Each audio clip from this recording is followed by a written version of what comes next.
Hi friends, இன்றைக்கி நம்ம கோவக்காய வச்சு ஒரு சூப்பரான சைட் டிஷ் ரெசிபி தான் பார்க்க போகிறோம்.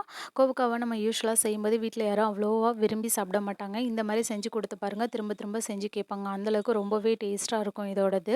கோவக்காவை மந்த்லி ஒன்ஸ் ஆவது எடுத்துக்கோங்க, ரொம்பவே நல்லது நம்ம ஹெல்த்துக்கு. வாங்க எப்படி செய்கிறதுன்னு வீடியோக்குள்ளே போய் பார்க்கலாம். இப்போ இந்த ரெசிபிக்கு தேவையான மசாலா ரெடி பண்ணிக்கலாம். இப்போ ஒரு பேனில் 2 டேபிள் ஸ்பூன் மல்லி விதை எடுத்துக்கோங்க, 1/2 டேபிள் ஸ்பூன் கடுகு எடுத்துக்கோங்க, 1/2 டேபிள் ஸ்பூன் கடலைப்பருப்பு, 1/2 டேபிள் ஸ்பூன் சோம்பு எடுத்துக்கோங்க. இப்போ எல்லாத்தையும் ஒரு முறை நல்லா வதக்கி விட்டுக்கோங்க. இன்றைக்கி ஒரு 1/4 கப்புக்கு தேங்காய் எடுத்திருக்கேன். ஒரு 1 டீஸ்பூன் கசகசா எடுத்திருக்கேன். உங்கள்கிட்ட கசகசா இல்லைன்னா கூட விட்டுருங்க. இப்போ எல்லாத்தையும் ஒரு முறை நல்லா வதக்கி விட்டுக்கலாம். எல்லாத்தோட ரா ஸ்மெல்லும் போகிற வரைக்கும் நல்லா வதக்கி விட்டுக்கோங்க. இப்போ என்னோடது எல்லாமே நல்லா வதங்கிடுச்சு. இந்த ஸ்டேஜில் நான் ஒரு மிக்ஸி ஜாருக்கு இதை மாற்றிக்கிறேன். இப்போ இதை நல்லா கொரப்பாக அரைச்சி எடுத்துகிட்டு வந்துடலாம். இப்போ இதை நான் இன்னொரு பவுலுக்கு ட்ரான்ஸ்ஃபர் பண்ணிடுறேன். இதில் 1 டீஸ்பூன் மஞ்சத்தூள், 1/2 டீஸ்பூன் மிளகாய்த்தூள், கொஞ்சம் உப்பு, கொஞ்சமாக கரம் மசாலா. இப்போது இதுக்கு கொஞ்சமாக நான் ஆயில் ஊற்றிக்கிறேன். இப்போ எல்லாத்தையும் ஒரு முறை நல்லா மிக்ஸ் பண்ணி விட்டுக்கோங்க.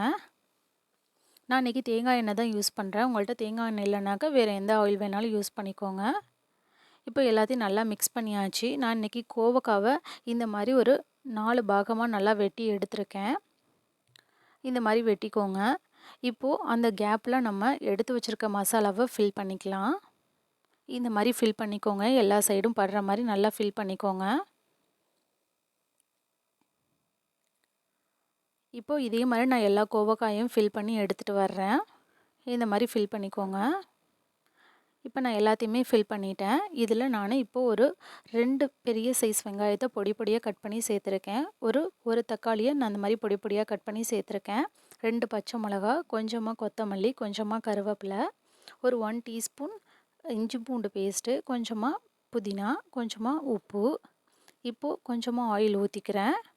இப்போ எல்லாத்தையும் நல்லா மிக்ஸ் பண்ணி விட்டுக்கோங்க. எல்லாம் ஒன்றோட ஒன்று நல்லா பிளெண்ட் ஆகுற மாதிரி நல்லா மிக்ஸ் பண்ணி விட்டுக்கோங்க. இப்போ ஏற்கனவே நம்ம உப்பு சேர்த்துருக்கிறதுனால உங்களுக்கு எவ்வளோ உப்பு வேணுமோ அவ்வளோ பார்த்து சேர்த்துக்கோங்க. இப்போ எல்லாத்தையும் நல்லா மிக்ஸ் பண்ணியாச்சு. இப்போ ஒரு வாழை இலை எடுத்துக்கோங்க. அதில் இப்போ நம்ம ரெடி பண்ணி வச்சுருக்கிற இந்த மிக்சரை இதில் சேர்த்துக்கலாம். கண்டிப்பாக கோவக்காவை இந்த மாதிரி செஞ்சு பாருங்கள், ரொம்பவே நல்லாயிருக்கும்.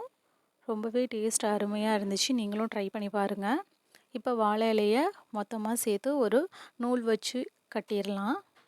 இல்லைன்னா வாழை நார் இருந்தால் கூட வச்சு கட்டிடுங்க. இப்போ இந்த மாதிரி ஒன்றா சேர்த்து நான் கட்டிடுறேன். இப்போது ஒரு பேனில் இல்லைனாக்கா நீங்கள் இட்லி தட்டிலையோ வச்சு இதை வேக வச்சுக்கலாம். ஒரு 10-15 நிமிஷத்துக்கு வேக வச்சுக்கோங்க. இப்போ நான் இதில் வச்சுட்டு ஒரு லிட் வச்சு க்ளோஸ் பண்ணி நான் இதை ஒரு 15-20 நிமிஷத்துக்கு வேக வச்சிடுறேன். இப்போ ஒரு 20 நிமிஷம் ஆயிடுச்சு.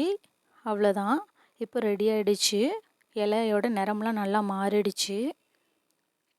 இப்போ இதை வெளியில் எடுத்துடலாம். இப்போ நான் உங்களுக்கு ஓப்பன் பண்ணி காட்டுறேன். எல்லாமே நல்லா வெந்திருக்கு. கோவக்காயெல்லாம் ரொம்பவே அருமையாக இருக்கும். நீங்களும் ட்ரை பண்ணி பாருங்கள். பாய்.